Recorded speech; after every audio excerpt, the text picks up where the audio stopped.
very good day to you, ladies and gentlemen, depending on whichever part of the world you're watching us. I'm so glad that you're here with us for these conversations that we believe will help in transforming this country. Definitely, I'm here with Professor Herman Manyora, who always puts these facts bare open and tells them without blinking an eye, telling them the truth as it is. Welcome to another episode of the Candid Talk. Prof, how are you? Wonderful. As usual, we are here with our normal conversations, and here on this day, who will watch the watcher, says Chege, at the backdrop of the government losing a number of cases at the judiciary. Definitely right now, the latest blow to the government being the judgment by the High Court that was delivered by Judge Mudavadi, who decided to stay her conservatory orders against the Finance Act right now, meaning it's unimplemented. First of all, let me begin from here. Had you have this conversation with Jadel, we've also had it with Richard Mwenja, but then what is it with our leaders always going out there and condemning the judiciary in case the judiciary does not do anything that pleases them? I think the judiciary is always a punching bag, and that's across the world. You know, even among normal litigants, anytime you lose a case, you find fault with the judiciary. Every time you win, you celebrate. So it's normal. It's normal to disagree with the judgment of a court. It's normal even to say not so kind words about them. And this is more so with politicians.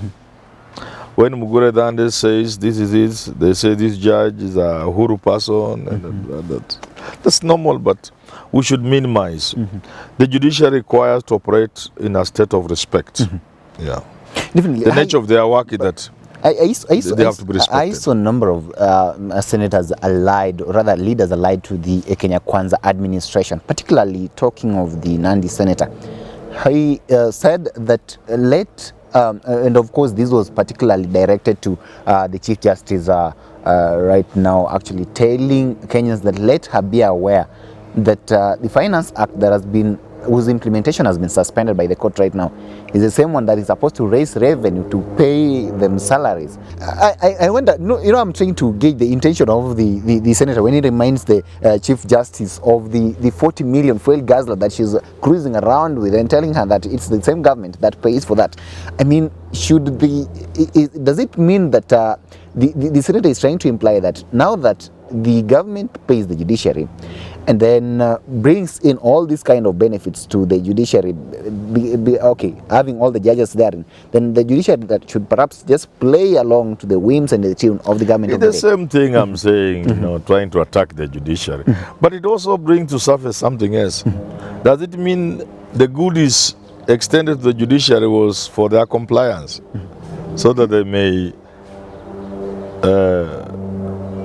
play to your whims, so that they may serve your interests? So now you are feeling annoyed that you've given her 40 million guzzler, and yet the judiciary is not playing. That is wrong. Those are the things, there must be limits to how you say.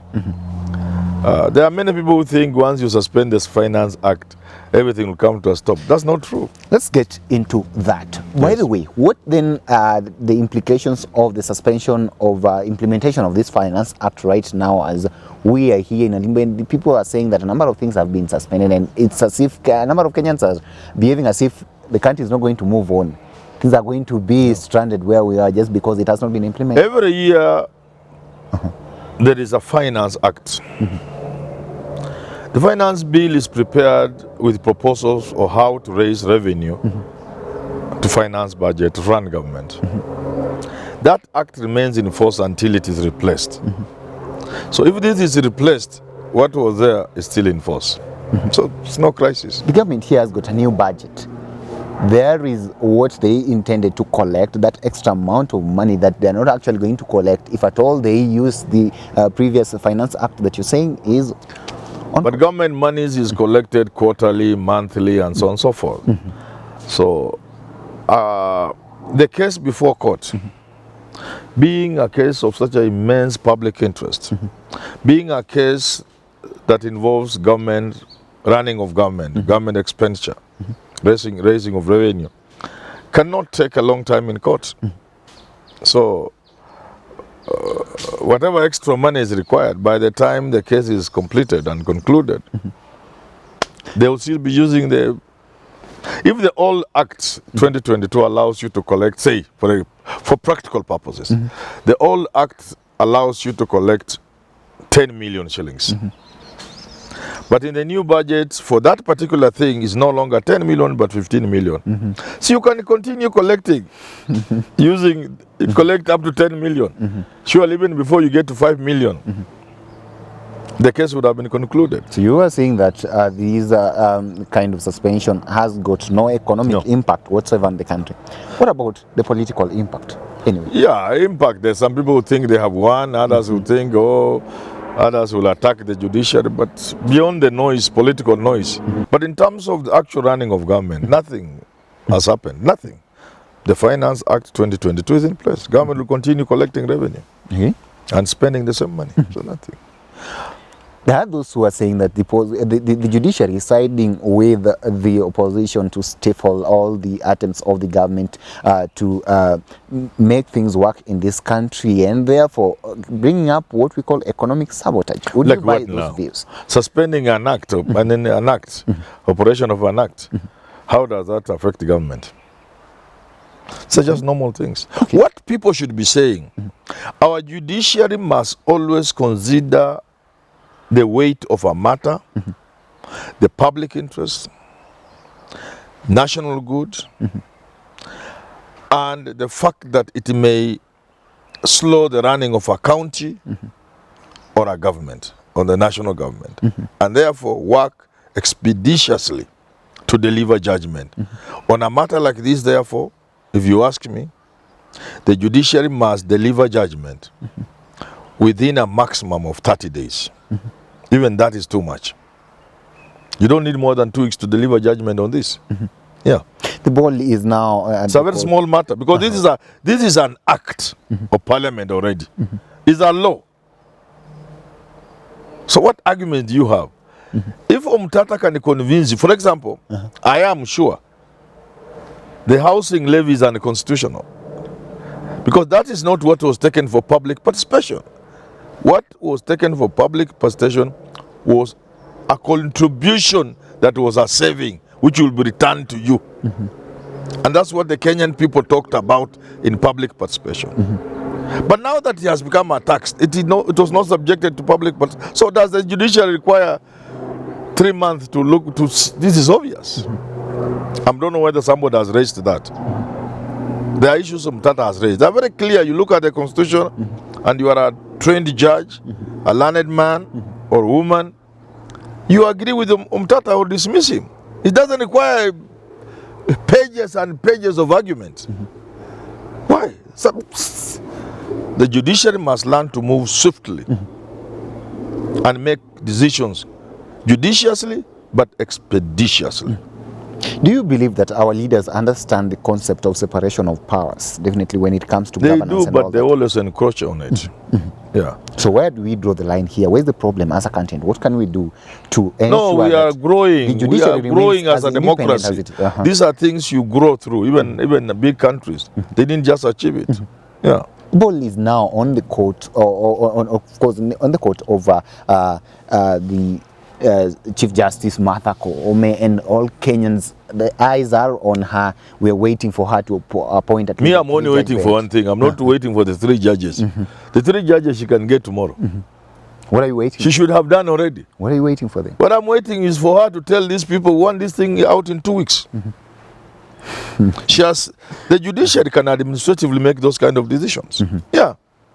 Let a judgment in 2 weeks, because we don't want the government to say we slaughtered them. And there is nothing to take the judiciary 30 days over this issue, because these are distilled issues. You know, there are cases where you must distill the issues for determination. That takes also time. Agreeing on what are the issues to be determined upon. These are issues already distilled because it's an act of parliament. Is it unconstitutional from where you sit or not? Nobody should even stand in court. A 4-page presentation from each lawyer, from each side. Kwisha. 4-page maximum. 2,000 words, 2,500. Say why it's Umtata, tell us. Why do you think this is unconstitutional? The other judges, the other side, why do you think Umtata is wrong? 4 pages. Hakuna hata kusimama kwa koti. Andika tu letea sisi hapa tunatupa your judgment kesho. That's where I'm encouraging our courts to go. Not to allow people to preach in court. Endless English. Okay. Looking big, sounding big. Some of them even preaching. No, 4 pages on each issue.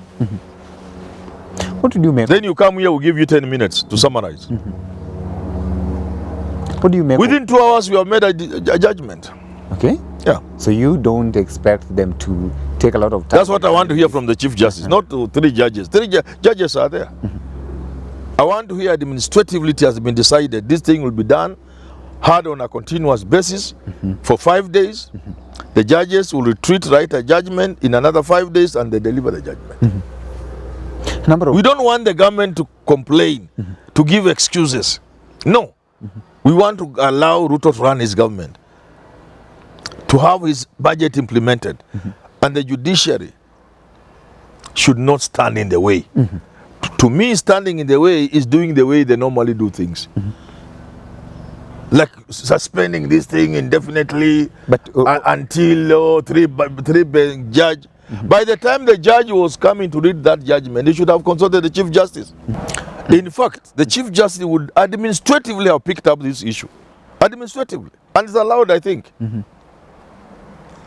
And told the judge, when you go to the chamber, you are deciding on a 3 judges. As soon as you pronounce yourself, I'll be issuing on the website of the judiciary the 3 judges and the dates. Yeah, that's how we must move as a country. You cannot stop government. I've seen governors being stopped. Oh, the ministers are what, and then it takes a year. You can't do that. We don't want government to have excuses for not working for the people of this country. And therefore, this case must be heard and determined maximum 2 weeks. That's what I'm waiting to hear from Justice Mother Kwame. Yeah. There are those who tend to believe. In fact, I think by now, if I go to the website, if I don't find the 3 judges, I'll be very annoyed. Yeah. I saw a number of people saying that even the opposition should let actually the president and the Kenya Kwanza regime have their way. No. So that Kenyans, How? Kenyans, because Omutata is a Kenyan. Duly elected Omutata is not even the opposition. Who believed in them, and therefore they should be. No. That's not how democracy works. Their function in a manner they didn't fit. That's not how democracy works. Democracy works in this manner. We must keep vigil all times. We must question our leaders at all times. We must indeed put them on their toes at all times. And we must defend the Constitution, even with our lives. So what Omtata is doing is what is demanded of a good citizen, to defend the Constitution. So if you feel the Constitution is being violated, and in the process of that violation, the people of Kenya are going to suffer, you must do what Omtata has done. What the courts must do, however, is to move with speed, because this is an important matter. It slows government, and the judiciary must give judgment within 2 weeks. There's nothing to take months about. If I'm going to look at the judiciary website, I'm expecting to find the 3 judge bench already on the judiciary on the website, and the dates. That's how the ICC works. You go on the website and see things are moving. The court's calendar is there, changes things.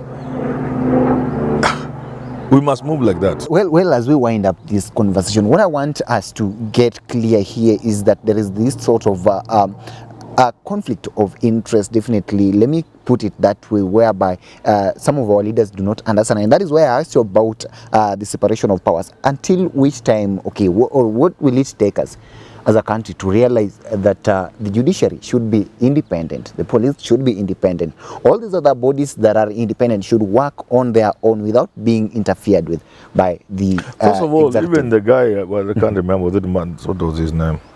I've forgotten his name. He did not even envisage it the way people are trying to interpret it. There's nothing like independence in the manner in which people think. That's too theoretical. These people are independent but interdependent. And occasionally there will be conflicts between them. Yes. You cannot stand on your own as the judiciary or the parliament or the executive. No. There's interdependence. There is working together. There is mutual respect. But there will always be conflict. So the thing is, how do you manage conflict? And that is my question. How then do we go about this? You know, we keep, the jurisprudence keeps growing. When we see something, a mischief somewhere, we maybe come up with a law or a policy to address. Like I'm saying, the mischief I'm seeing now, the problem actually I'm seeing today, is the courts enjoying their powers to allow every Kenyan and any Kenyan to be a litigant in their courts. That is the right of every Kenyan, Mutata included. And the courts cannot dismiss you as you enter. They will allow you in. But where is the problem? When the courts are presiding over issues that can slow an institution like government or a county government or even a company, the courts must move with speed. So for you, it's a matter of... So, if they cannot do it themselves, we will get a point where we shall have to have laws in place. For example, people who stole our money under Golden Bag before you were born, the cases have not been concluded. Some of them have died. The people who are wanted in the whatever Isle man for all manner of things, their cases are dragging. Cases that have even stopped counties from working are still in court. Corruption cases, we shall now move to the Constitution, amend the Constitution, and say, right from the lowest court to the Supreme Court, any corruption case must take 6 months. Okay. And when you stop these orders, stopping institutions, governments, organizations from running that affect the running of organization must be heard within a reasonable time. We can even put there 30 days. But even before reaching there, the courts should do it themselves administratively. So how do we address it? By curing mischief, by identifying loopholes, areas that need strengthening, by enacting more laws, by amending the Constitution. Yes. Definitely, ladies and gentlemen, there you have it from Professor Herman Manyora. We are yet to see the impact of the judgment by the High Court Judge Mudavadi that held another blow to the government therein, throwing them in some sort of limbo, so to say, economic limbo, as they purport to say. But then, as Prof puts it here, nothing is wrong. The previous Finance Act can still be used in order to for the country to progress as well. Let's wait and see what will take place. And of course, we are still waiting for the reaction from the government.